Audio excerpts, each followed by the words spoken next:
কলকাতা হাইকোর্টের জলপাইগুড়ি সার্কিট বেঞ্চে খারিজ হয়ে গিয়েছিল রক্ষা কবচের আবেদন। তারপরই সোজা সুপ্রিম কোর্টের দ্বারস্থ হয়েছিলেন স্বরাষ্ট্র মন্ত্রকের প্রতিমন্ত্রী নিশীথ প্রামাণিক। অবশেষে সুপ্রিম নির্দেশেই স্বস্তি পেলেন নিশীথ, পেয়ে গেলেন রক্ষা কবচ। সুপ্রিম কোর্টের স্পষ্ট নির্দেশ, 22 জানুয়ারি কলকাতা হাইকোর্টের সার্কিট বেঞ্চ শুনানি পর্যন্ত তার বিরুদ্ধে কোনো কঠোর পদক্ষেপ করতে পারবে না রাজ্য পুলিশ। উল্লেখ্য, 2018 সালে দিনহাটা এক ব্যক্তিকে গুলি করার ঘটনায় নাম জড়িয়েছিল নিশীথের বিরুদ্ধে খুনের চেষ্টার অভিযোগ দায়ের করেছিল পুলিশ। এমনকি গ্রেফতারি পরোয়ানাও জারি হয়েছিল তার বিরুদ্ধে, যদিও গ্রেফতার হননি তিনি।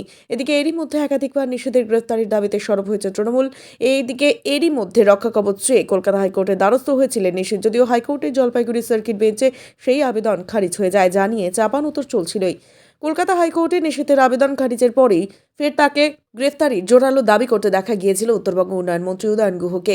ঘটনাকে কেন্দ্র করে বিগত কয়েকদিন ধরেই কোচবিহারের রাজনৈতিক মহলে শোরগোল চলছিলই। তবে নিশীথ যে সুপ্রিম কোর্টে যাবেন সেই ইঙ্গিত মিলছিলই। অবশেষে সুপ্রিম কোর্টের নির্দেশেই স্বস্তিতে কোচবিহার লোকসভা কেন্দ্রের সাংসদ। এদিন সুপ্রিম কোর্টের স্পষ্ট নির্দেশ, 22 জানুয়ারি পরবর্তী শুনানি পর্যন্ত নিশীথ প্রামাণিকের বিরুদ্ধে কোনো কড়া পদক্ষেপ গ্রহণ করা যাবে না।